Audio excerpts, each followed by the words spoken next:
तो गाइस आज के इस वीडियो में हम कुछ फ्रेजल वर्ब्स के बारे में बात करने वाले हैं, साथ में इन सभी की मीनिंग के साथ रियल लाइफ से रिलेटेड कुछ एग्जांपल्स के बारे में बात करेंगे। तो चलिए इस वीडियो को स्टार्ट करते हैं। हमारी पहली एक फ्रेजल वर्ब है वाउच फॉर। वाउच फॉर इसका मतलब होता है किसी चीज़ के लिए किसी पर्सन को जिम्मेदार ठहराना। जैसा अगर मैं एग्जांपल लूँ, I can vouch for her for my future, मतलब अपने भविष्य के लिए मैं उसको जिम्मेदार ठहरा सकता हूँ। I can vouch for her for my future. एक और एग्जांपल है I can vouch for his honesty for his best work, मतलब उसके अच्छे काम के लिए मैं उसकी ईमानदारी को जिम्मेदार ठहरा सकता हूँ। I can vouch for his honesty for his best work. अगली फ्रेजल वर्ब है वॉक इन ऑन। इसका मतलब होता है किसी पर्सन को परेशान कर देना। जैसा अगर मैं एग्जांपल लूँ, don't walk in on me, I am already exhausted, मतलब मैं पहले से ही बहुत ज़्यादा थका हुआ हूँ, मुझे परेशान मत करो। Don't walk in on me, I am already exhausted.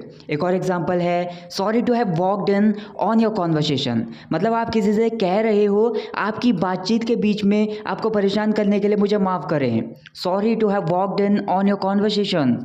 अगली फ्रेजल वर्ब है सेल ऑफ। इसका मतलब होता है किसी मजबूरी की वजह से या फिर किसी घाटे की वजह से किसी चीज़ को सस्ते में बेच देना। For example, he had to sell off his bike last month, मतलब उसको पिछले महीने पैसों की ज़रूरत पड़ रही थी, तो मजबूरी की वजह से उसे अपनी बाइक को कम रुपयों में बेचना पड़ा।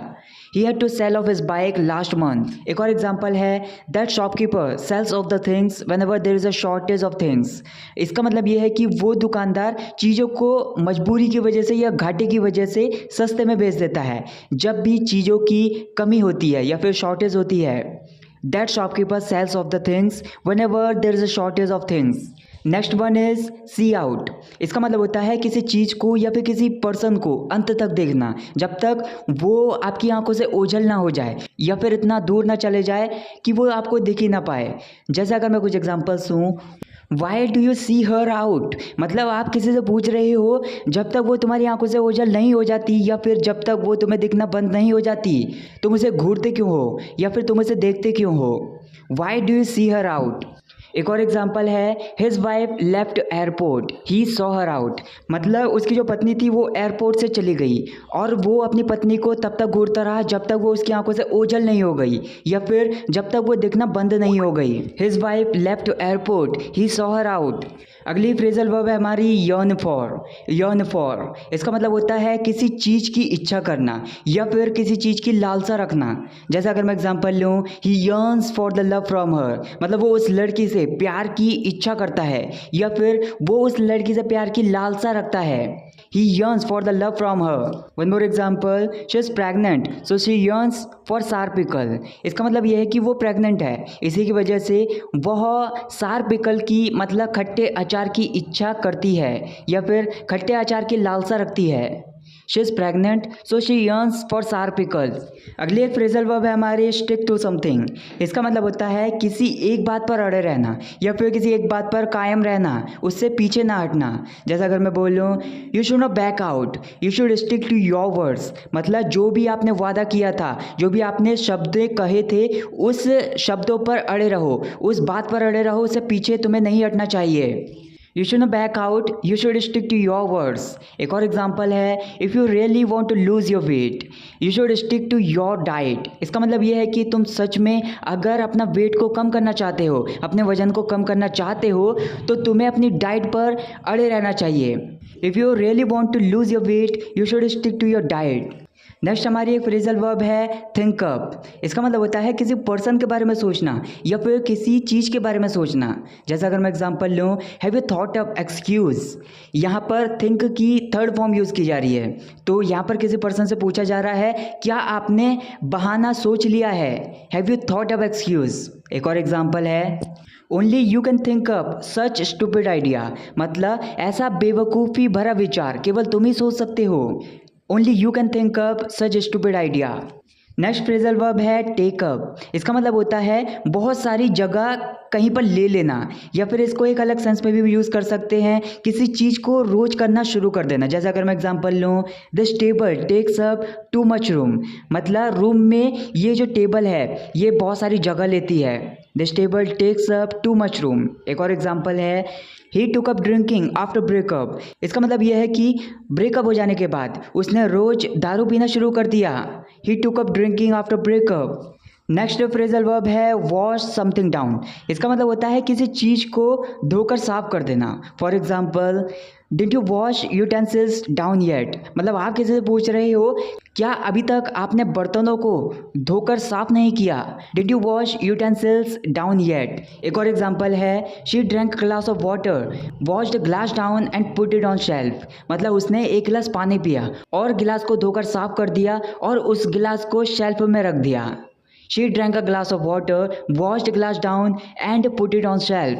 अगली फ्रेजल वर्ब है पाइल अप। इसका मतलब होता है किसी चीज़ को इकट्ठा कर देना, या फिर किसी चीज़ को जमा कर देना, या फिर किसी चीज़ का ढेर लगा देना कहीं पर।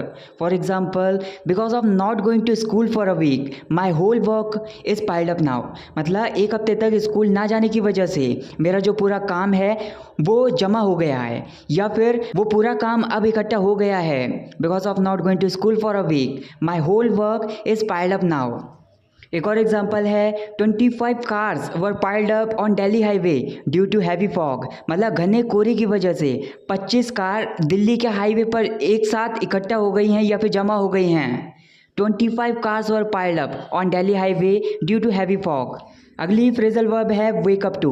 इसका मतलब होता है होश में आ जाना या फिर कुछ महसूस करना शुरू कर देना। For example, he hasn't waken up the seriousness of the situation, मतलब किसी के बारे में बात करते हुए आप ऐसा कह रहे हैं कि स्थिति की गंभीरता को महसूस करना उसने शुरू नहीं किया है।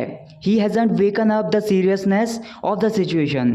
एक और एग्जाम्पल है, I have waken up to bug in our relationship, मतलब हमारे संबंध में जो दोष है, जो हमारे संबंध में बग है जिसकी वजह से लड़ाइयाँ होती हैं, मैंने उसे महसूस करना शुरू कर दिया है। I have waken up to bug in our relationship. अगली फ्रेजल वर्ब है क्लॉग अप। इसका मतलब होता है अवरुद्ध हो जाना या फिर किसी चीज़ को रोक देना। जैसे अगर मैं बोलूँ, don't clog up your mind, try to answer, मतलब अपने दिमाग को रोको मत या फिर अवरुद्ध मत होने दो, उत्तर देने की कोशिश करो। Don't clog up your mind, try to answer.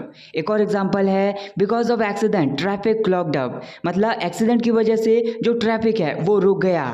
Because of accident traffic clogged up. Next phrasal verb है chance upon.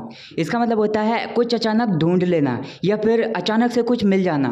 For example, I chance upon one of my school friends in the market, मतलब मैं बाजार में गया हुआ था, school का एक दोस्त मुझे बाजार में अचानक से मिल गया। I chance upon one of my school friends in the market.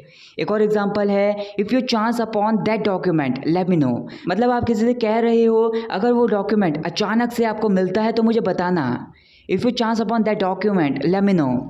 अगली फ्रेजल वर्ब है वॉश अप। इसका मतलब होता है बर्तन को मांजना।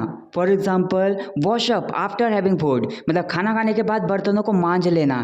Wash up after having food. एक और एग्जाम्पल है, do you help your mother in cooking and washing up, मतलब आप किसी से पूछ रहे हो कि आप अपनी मम्मी की मदद करते हो खाना बनाने में और बर्तनों को मांजने में। Do you help your mother in cooking and washing up. Next phrasal verb है गेट टुगेदर।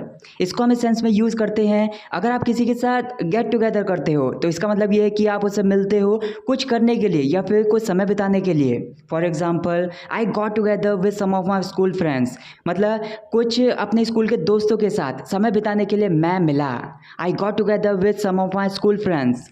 एक और एग्जाम्पल है, shall we get together this evening, मतलब आप किसी से पूछ रहे हो क्या आज शाम को हम कुछ समय बिताने के लिए मिल सकते हैं। Shall we get together this evening.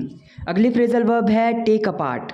इसका मतलब होता है किसी चीज़ के टुकड़े टुकड़े कर देना या फिर कोई चीज़ है उसके पार्ट्स को अलग अलग कर देना। जैसे अगर मैं एग्जांपल लूँ, Arnav always takes electronic things apart from his toys, मतलब जो अर्नव है वो अपने खिलौनों में से जो इलेक्ट्रॉनिक चीज़ें होती हैं वो हमेशा उनको अलग अलग कर देता है। Arnav always takes electronic things apart from his toys. एक और एग्जाम्पल है, why did you take apart your book, मतलब आप किसी से पूछ रहे हो कि तुमने अपने किताब के टुकड़े टुकड़े क्यों कर दिए या फिर उनको फाड़कर टुकड़े टुकड़े क्यों कर दिए। Why did you take apart your book. Next phrasal verb है गेट रिड ऑफ। इसका मतलब होता है किसी चीज़ से या फिर किसी पर्सन से छुटकारा पा लेना। For example, this is a chance to get rid of your old bike buy a new one. मतलब आप किसी से कह रहे हो कि तुम्हारी पुरानी बाइक से छुटकारा पाने का ये एक मौका है, नई बाइक खरीद लो। This is a chance to get rid of your old bike buy a new one. एक और एग्जाम्पल है to get rid of corona virus we need to join forces. Join forces का मतलब होता है एक साथ मिलजुल कर कुछ करना। जैसे यहाँ पर बोला जा रहा है कोरोना वायरस से छुटकारा पाने के लिए हमें एक साथ मिलजुल कर काम करने की ज़रूरत है, या फिर हम सभी को मिलजुल कर सारी गाइडलाइंस को फॉलो करने की ज़रूरत है। To get rid of corona virus we need to join forces. अगली फ्रेजल वर्ब है हमारी ऑप्ट फॉर समथिंग। इसका मतलब होता है किसी चीज़ के बारे में अच्छी तरह से सोच विचार करने के बाद उसको चुनना या फिर कुछ निर्णय लेना। जैसा अगर मैं बोलूँ I opted for water instead of cold drink, मतलब अच्छी तरीके से सोच विचार करने के बाद मैंने पानी को चुना कोल्ड ड्रिंक की बजाय। I opted for water instead of cold drink. एक और एग्जाम्पल है शी ऑप्टेड फॉर मैरिंग मी, मतलब अच्छी तरह से सोच विचार करने के बाद उसने मुझसे शादी करने के बारे में निर्णय लिया। शी ऑप्टेड फॉर मैरिंग मी। अगली फ्रेजल वर्ब है हार्ड अप। इसका मतलब होता है रुपयों की तंगी में होना। जैसे अगर मैं बोलूँ I am hard up these days, मतलब आजकल मैं रुपयों की तंगी में हूँ, या फिर आजकल मेरे पास कम रुपये हैं। I am hard up these days. एक और एग्जाम्पल है last month when I was hard up my friend helped me, मतलब पिछले महीने जब मैं रुपयों की तंगी में था तो मेरे दोस्त ने मेरी मदद की। Last month when I was hard up my friend helped me. अगली फ्रेजल वर्ब है हमारी डिजिस्ट फ्रॉम। इसका मतलब होता है किसी चीज़ को करना बंद कर देना या फिर उसको करने से रोक देना। जैसा अगर मैं बोलूँ you should desist from drinking alcohol, मतलब किसी को एडवाइस देते हुए आप ऐसे बोल रहे हो कि तुम्हें दारू पीना रोक देना चाहिए या फिर तुम्हें दारू पीना बंद कर देना चाहिए। You should desist from drinking alcohol. एक और एग्जाम्पल है I asked him to desist from abusing me, मतलब मुझे गाली देना बंद करने के लिए मैंने उसे कहा I asked him to desist from abusing me. So that's it for this video guys. आपने इस वीडियो से क्या नया सीखा, आपको कौन सी फ्रेजल वर्ब सीखने के लिए मिली इस वीडियो में, और आपके ऐसे कौन से वर्ड्स हैं या फिर कुछ फ्रेजल वर्ब्स होंगी जिन्हें आप ट्रांसलेट करना चाहते हो या फिर ये चाहते हो कि मैं उनको अपनी नेक्स्ट वीडियो में लूँ, मुझे कमेंट करके ज़रूर बताइए।